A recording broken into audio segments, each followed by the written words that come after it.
अरे, आज तो होली है। चारों ओर सब रंगों में सराबोर हैं। होली है का शोर मचा रहे हैं। और दूसरी तरफ पुरी के मंदिर की रत्न वेदी आज थर-थर कांप रही है। क्या नीलमाधव कहीं गायब हो गए? या फिर स्वयं जगन्नाथ आज पाबंदियों को तोड़कर मर्तलोक की धूल में गुलाल उड़ाने निकल पड़े हैं? एक ऐसी होली की कहानी जो कैलाश के डमरू से लेकर बड़े देउल के घंटों तक को हिला देगी। भोर का समय है। चारों ओर कर्पूर और धूप की भीनी भीनी सुगंध। लेकिन बड़े पांडा गदाधर बाबू आज बहुत परेशान हैं। गदाधर पांडा जी बोले, आहा, मेरे लाला, मेरे गोपाल, बाहर कितनी बर्फीली हवा है। खबरदार, लाला के श्री अंग पर पानी की एक बूंद भी नहीं लगनी चाहिए, वरना मेरे लाला को बुखार आ जाएगा।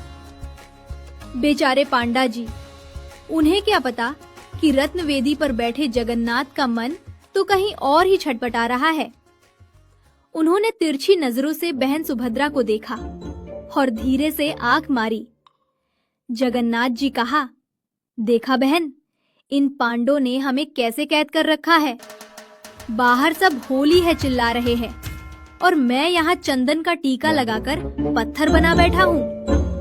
क्या मेरा मन नहीं करता रंग खेलने का? जगन्नाथ जी ने चुपके से बड़े भाई बलराम को कोहनी मारी, जो अपनी गदा चमकाने में मग्न थे। बलराम जी कहा, कान्हा, ये पांडा तुझे छोड़ेंगे नहीं।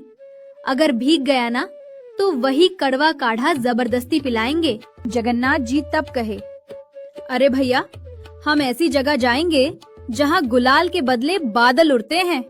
चलो कैलाश चलते हैं, महादेव को रंगेंगे। वहाँ किसी पांडा का डर नहीं होगा। कैलाश, जहाँ महादेव गहरे ध्यान में थे, पर भूलवश उन्होंने माता पार्वती के प्रिय बगीचे में भस्म झाड़ दी थी। माता पार्वती ने कहे, सुनिए, आज डोल पूर्णिमा है और आप ये राख लपेटकर पत्थर बने बैठे हैं। आज तो कम से कम रंग लगाइए। महादेव कहा, गौरी, शांत हो जाओ। मैं तो भीतर ही रंगों का दिव्य उत्सव देख रहा हूँ। तभी बादलों को चीरते हुए जगन्नाथ, बलराम और सुभद्रा प्रकट हुए। जगन्नाथ ने दबे पांव पीछे जाकर महादेव के जटाओं पर मुट्ठी भर सुर्ख लाल गुलाल डाल दिया। महादेव अचानक बोल उठे, कौन है? किसकी आयु पूरी हुई जो मेरे ध्यान में विघ्न डाला? सामने देखा तो गोल गोल आंखों वाले जगन्नाथ लोट-पोट हो रहे थे। जगन्नाथ जी कहे, महादेव, सिर्फ शमशान में रहने से काम नहीं चलेगा। आज होली है, थोड़े रंगीन हो जाइए। फिर जो हुआ वो देवताओं ने भी नहीं देखा था। बलराम ने महादेव के त्रिशूल में गुलाल की पोटली बांध दी। सुभद्रा ने माता दुर्गा को रंगों से सराबोर कर दिया। लेकिन असली खेल तब शुरू हुआ जब महादेव ने पलटवार किया। महादेव ने कहा, ठहरो दयामय, मेरे पास बाजार वाला रंग तो नहीं है, लेकिन एक स्पेशल सफेद गुलाल है। महादेव ने अपने झोले से मणिकर्णिका की पवित्र भस्म निकाली और जगन्नाथ के सांवले गालों पर मल दी और फिर मानसरोवर के बर्फीले पानी की ऐसी पिचकारी छोड़ी कि तीनों भाई बहन तरबतर हो गए। तब ठाकुर जी ने कहे, अरे ये क्या भोलेनाथ, अब पांडा जी देखेंगे तो कहेंगे कि राख खाकर मुंह काला करके आया है। और ये ठंडा पानी, अब तो पक्का काढ़ा पीना पड़ेगा। और इधर से बलराम जी कहे, और मेरा क्या, मैं तो पहले ही गोरा हूँ। अब तो ऐसा लग रहा हूँ जैसे किसी ने सफेद रसगुल्ले को पिसी हुई चीनी में लपेट दिया हो।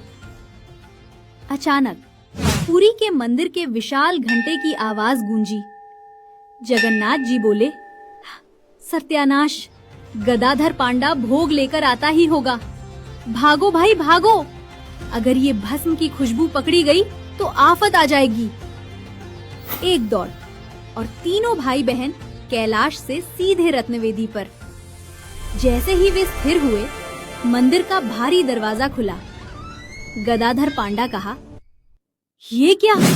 लाला के गाल पर लाल रंग, और ये राख कहाँ से आई? शरीर बर्फ जैसा ठंडा क्यों है? वैद्यराज, जल्दी आइए। राज वैद्य आए। उन्होंने जगन्नाथ की नब्ज टटोली और मुस्कुरा दिए। राज वैद्य ने कहा, पांडा जी, चिंता मत कीजिए, लाला को कोई रोग नहीं है, बस इनके हृदय की धड़कन आज कुछ ज्यादा ही तेज है, जैसे अभी अभी बहुत दूर से दौड़कर आए हों। वो सफेद गुलाल साधारण नहीं था दोस्तों, वो काशी के मणिकर्णिका घाट की मशान होली की भस्म थी। महादेव ने सिखाया कि उत्सव केवल महलों का नहीं, शमशान का भी है, और जगन्नाथ ने दिखाया कि वे रत्नों के ही नहीं, भस्म के भी स्वामी हैं। परंपरा ये है कि इस पावन समय पर स्वयं जगन्नाथ जी के प्रतिनिधि स्वरूप डोल गोविंद विग्रह को रत्नवेदी के अंधेरे से बाहर लाया जाता है। उन्हें बड़े ही लार चाव से पालकी में झुलाते हुए डोल वेदी या डोल मंच पर ले जाया जाता है, ताकि वे अपनी ऊंची वेदी छोड़कर अपने भक्तों के और भी करीब आ सकें। लेकिन रंगों की ये उमंग और फागुन की ये तपिश कहीं हमारे प्रभु को थका न दे, इसीलिए लाला को विशेष शीतल भोग लगाया जाता है। ये भोग इसलिए ताकि हमारे लाला को होली की थकान ना हो, वे ठंडे रहें, शांत रहें और अपनी वही विश्व प्रसिद्ध मंद मंद मुस्कान बिखेरते रहें।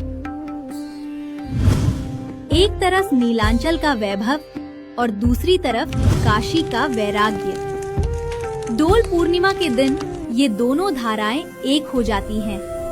भक्त मानते हैं कि आज भी जगन्नाथ जी छिपकर हमारे साथ होली खेलते हैं। क्या आपको भी इस बार के गुलाल में उनका स्पर्श मिला? अगर हाँ, तो कमेंट पे लिखिए जय जगन्नाथ और हर हर महादेव। इस चमत्कारिक कहानी को शेयर करें और इस दिव्य दोस्ती का हिस्सा बनें।